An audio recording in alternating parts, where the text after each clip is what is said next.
Méditerranée nord-occidentale se trouve le sanctuaire Pélagos. Cette aire spécialement protégée d'importance méditerranéenne est issue d'un accord entre la France, l'Italie et la Principauté de Monaco. Couvrant 87 500 km² d'eau côtière et de haute mer, cet espace est dédié à la protection des mammifères marins. Cette zone marine se caractérise par un niveau élevé de productivité primaire, induit par l'interaction de facteurs océanographiques, climatiques et géomorphologiques. Cette productivité soutient une biomasse remarquable de zooplancton, dont des crustacés comme le krill, de céphalopodes et de poissons.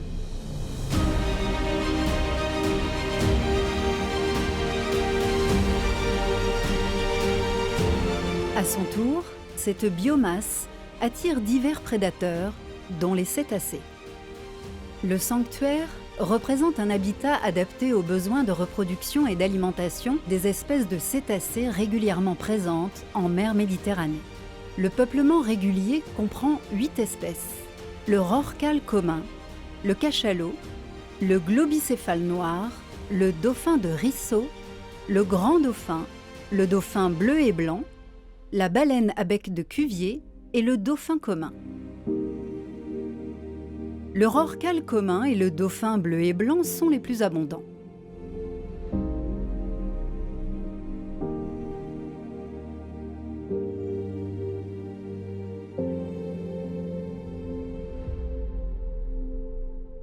Parallèlement, l'urbanisation et l'industrialisation accrue du littoral de la zone du sanctuaire entraînent une augmentation des rejets de déchets et de polluants dans le milieu marin. Les activités industrielles chimiques, pétrochimiques et métallurgiques, ainsi que certaines pratiques agricoles, participent à cette pollution du milieu. Polluants organiques persistants et métaux lourds atteignent ainsi des taux élevés dans le sanctuaire. Par ailleurs, des pathogènes infectieux peuvent également être véhiculés dans le milieu marin via les eaux usées et les fleuves et affecter les cétacés.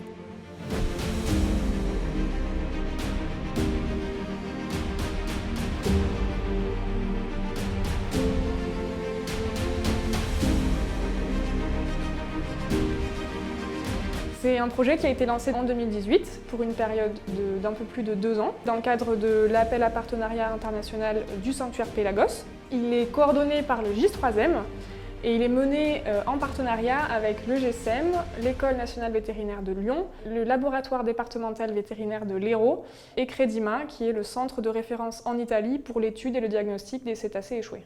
Les objectifs du projet y sont triples. Le premier objectif, c'était d'évaluer l'origine et l'impact de la pollution chimique et biologique, donc les pathogènes d'origine terrestre sur les cétacés dans le sanctuaire Pélagos. Le deuxième objectif, c'était de développer un réseau transfrontalier de surveillance sanitaire des cétacés échoués dans le sanctuaire. Et enfin, le dernier objectif, c'est de promouvoir la réduction de ces contaminations dans le sanctuaire Pélagos. Donc la première phase de travail, ça a été de standardiser les protocoles et les méthodologies entre les différents partenaires en ce qui concerne la collecte, le transport, le traitement et les analyses des échantillons collectés. Donc ça, c'est une phase qui est très importante pour avoir des données qui soient de qualité, fiables, qu'on puisse comparer. Donc ensuite, il y a eu tout le travail de collecte des échantillons sur le terrain. Donc on avait pour objectif de collecter des échantillons sur 30 individus de 2 espèces différentes, le dauphin bleu et blanc et le grand dauphin, donc des individus échoués sur le littoral du sanctuaire Pélagos. L'idée, c'était de collecter 15 échantillons côté français et 15 échantillons côté italien. Donc pour la toxicologie, les prélèvements qui ont été réalisés concernaient des prélèvements d'encéphale, de lard et de foie. Et pour les analyses des pathogènes, ont été prélevés des échantillons d'encéphale, de foie, de muscles, de cœur et d'intestin. Donc l'objectif de ces analyses, c'est d'avoir un état des lieux, un niveau de référence de la contamination des cétacés au sein du sanctuaire Pélagos pour de futures investigations. Le dernier volet du projet consiste à sensibiliser les citoyens et les décideurs politiques sur les effets de ces pollutions sur les cétacés et le milieu marin, et enfin d'élaborer des outils et des recommandations auprès des autorités locales pour promouvoir le suivi et la réduction de ces agents polluants.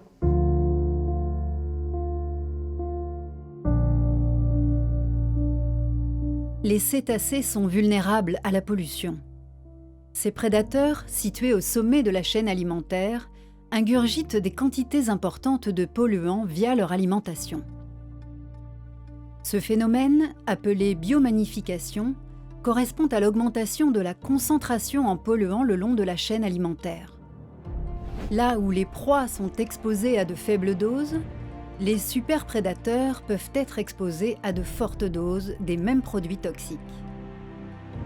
Par ailleurs, les cétacés sont des espèces longévives dont l'espérance de vie dans la nature peut largement dépasser 50 ans. Or, les polluants s'accumulent au cours de la vie d'un individu.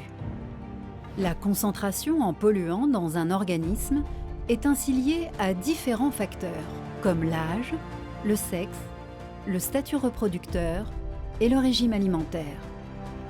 Les femelles sont généralement moins contaminées que les mâles, car les polluants sont transférés au fœtus à travers le placenta ou par le lait maternel.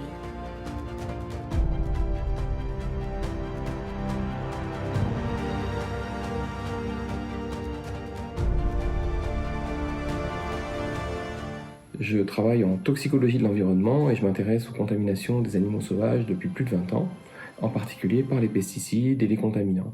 Alors l'idée que nous avions au départ, c'était de travailler à partir des échantillons de ces animaux échoués. Nous avons donc analysé bien sûr ces fameux contaminants, les organochlorés, les PCB, ainsi que des contaminants métalliques qu'on trouve classiquement dans de nombreuses espèces sauvages comme le plomb, le cadmium ou le mercure. Et nous avons, particularité de ce projet, regardé donc des pesticides plus récents, toujours d'actualité aujourd'hui, dans la mesure où, avec l'utilisation en milieu agricole et ensuite la circulation par les rivières et les cours d'eau, ces produits finissent par arriver dans la mer et donc on voulait savoir si les mammifères marins pouvaient révéler une pollution de l'environnement. En matière de contaminants, il y a malheureusement toujours une contamination importante par des résidus d'insecticides organochlorés, de PCB, qui sont désormais interdits, mais qui malgré et qui persistent du fait de leur très grande rémanence, que les produits plus récents ne semblent pas, dans l'état actuel de nos résultats, poser de gros problèmes de contamination de cette faune marine, mais ça demanderait à être confirmé par des études supplémentaires sur un plus grand échantillon. Et puis, malheureusement, il y a encore des éléments traces métalliques qui contaminent ces mammifères marins, et les teneurs de ces différents contaminants sont quand même suffisamment élevées pour qu'elles puissent avoir des effets négatifs à long terme sur les populations animales concernées.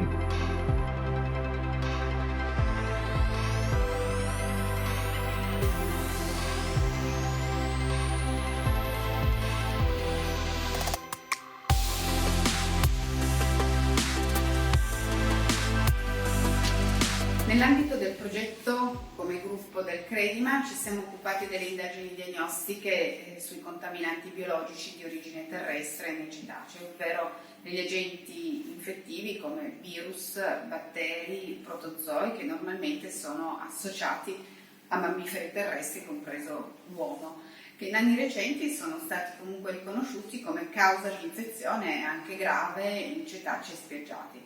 Questo fenomeno è determinato da un incremento del carico di patogeni nelle acque marine provenienti dagli scarichi di feci di origine umana e animale, in presenza anche di eventi naturali eccezionali che hanno determinato un eccessivo dilavamento dei terreni e anche ad una condizione di immunodepressione degli animali legata a fattori come l'accumulo di contaminanti chimici nei tessuti che favoriscono la suscettibilità dei cetacei agli agenti infettivi.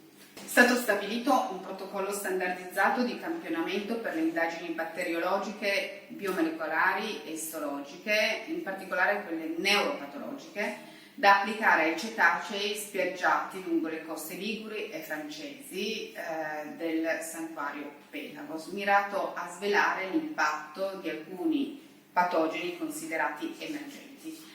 Parliamo di protozoi come Toxoplasma gondii e batteri del genere Listeria, Salmonella e Erysipelotrix, che in alcuni casi causano alterazioni neurologiche e quindi determinano disorientamento e comportamenti anomali. e quindi abbiamo approfondito l'approccio diagnostico di tipo neuropatologico. Nelle indagini abbiamo incluso anche un agente virale importantissimo per i nostri mari e per i nostri cetacei, che è il Dolphin morbillivirus, sebbene non di origine terrestre, perché è di primaria importanza nell'identificazione della causa di morte in caso di spiaggiamento, proprio per il ruolo che ha di immunodepressore del corpo. Compatibilmente con lo stato di conservazione delle carcasse ritrovate, i patogeni sono stati ricercati in 37 esemplari, in prevalenza stenelle, e su 17 di questi è stato possibile effettuare accurate indagini neuropatologiche. I risultati diagnostici ottenuti hanno confermato la presenza importante di Toxoplasma gondii nelle acque del Pelagos, identificato in 7 animali spiaggiati lungo i litorali, di cui 4 con infezioni sistemiche e 1 con alterazioni neurologiche in grado proprio di favorire anche l'evento traumatico di collisione causa di morte. In base ai risultati delle indagini non è stata documentata circolazione di ceppi patogeni come la Listeria, la Salmonella e l'Erysipelotrix, ma considerate tuttavia le segnalazioni di infezioni di questi agenti in anni recenti sia in Liguria e in alcuni litorali italiani, è più da considerarsi prioritaria per il futuro il proseguimento delle indagini sui microrganismi target identificati per l'identificazione più corretta delle cause di morte dei cetacei spiaggiati e considerati gli aspetti anche zoonosici di tali patogeni. È fondamentale la tutela delle persone che condividono il medesimo habitat dei cetacei e che per motivi professionali lavorano a contatto con essi.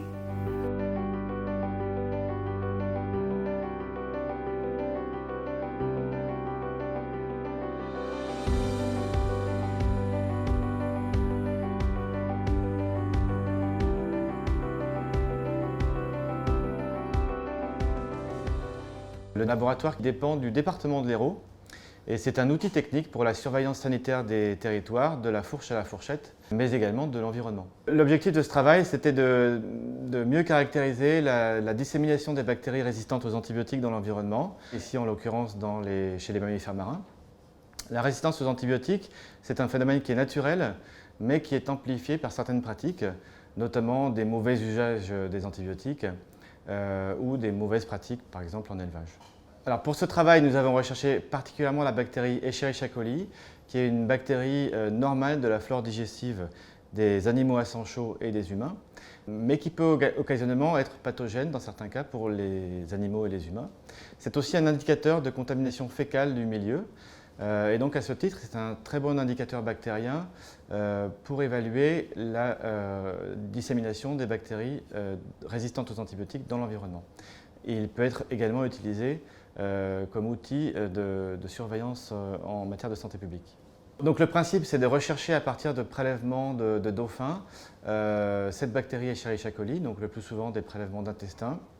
Donc ces prélèvements vont être déposés sur des milieux de culture. Et à partir de ces milieux de culture, nous allons isoler des bactéries.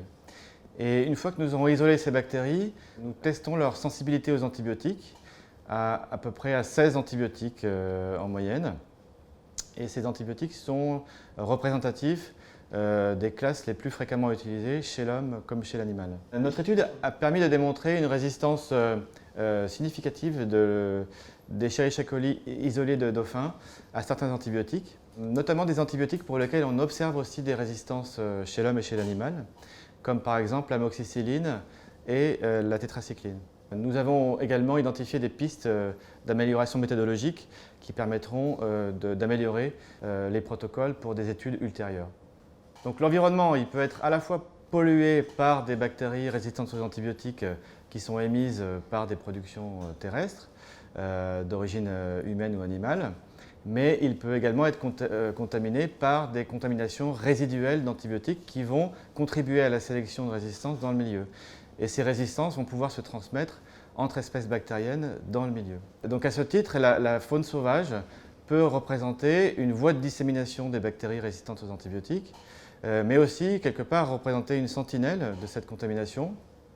Et donc c'est important de mettre en place des systèmes de surveillance au long cours de cette contamination par des bactéries résistantes aux antibiotiques pour avoir une évaluation des tendances au cours du temps et évaluer des éventuelles aggravations ou améliorations du phénomène. Donc la résistance aux antibiotiques, c'est un défi majeur et mondial de santé publique, reconnu comme une priorité par les autorités internationales, notamment les Nations Unies, qui l'ont reconnu comme un problème prioritaire de santé, au même titre que le VIH ou Ebola. Et la perte d'efficacité des antibiotiques peut avoir un effet sur la santé humaine, la santé animale et également les écosystèmes, ces secteurs étant interconnectés. Pour lutter contre ce phénomène, il y a plusieurs leviers, et en particulier un meilleur usage des antibiotiques et une amélioration des pratiques en général, notamment par exemple pour ce qui est des animaux, pratiques d'élevage, mais aussi une limitation des rejets de concentration résiduelle en antibiotiques ou en améliorant la qualité microbiologique des rejets.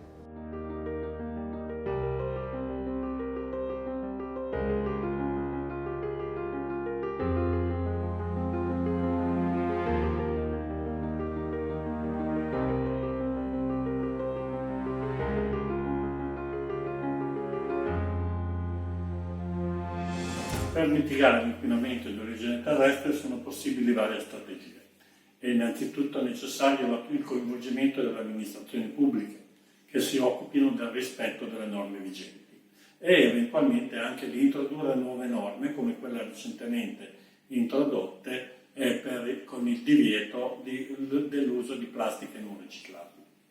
Per quanto riguarda invece l'inquinamento conseguente alla presenza di virus, batteri e parassiti, è necessario migliorare le reti fognarie con impianti di depurazione che siano perfettamente funzionanti. Il rimboschimento è un altro aspetto che sicuramente aiuterebbe e limiterebbe il dilavamento del terreno. Le acque di zavorra delle navi mercantili dovranno essere effettivamente, come prevede già la legge, trattate in modo adeguato. L'inquinamento chimico si può controllare ricorrendo sempre di più alle energie rinnovabili e cercando di aumentare il riciclaggio delle sostanze inquinanti come le batterie e gli impianti elettrici. È necessaria una collaborazione virtuosa a tutti i livelli, dalle organizzazioni internazionali al singolo cittadino. Per avere buoni risultati occorre che i lavori siano affrontati su più fronti.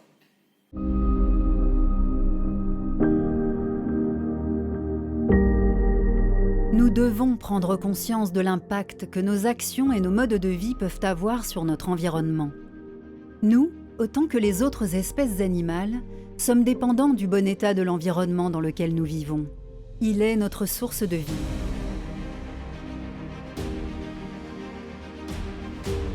Ensemble, respectons la biodiversité, respectons la vie sur Terre.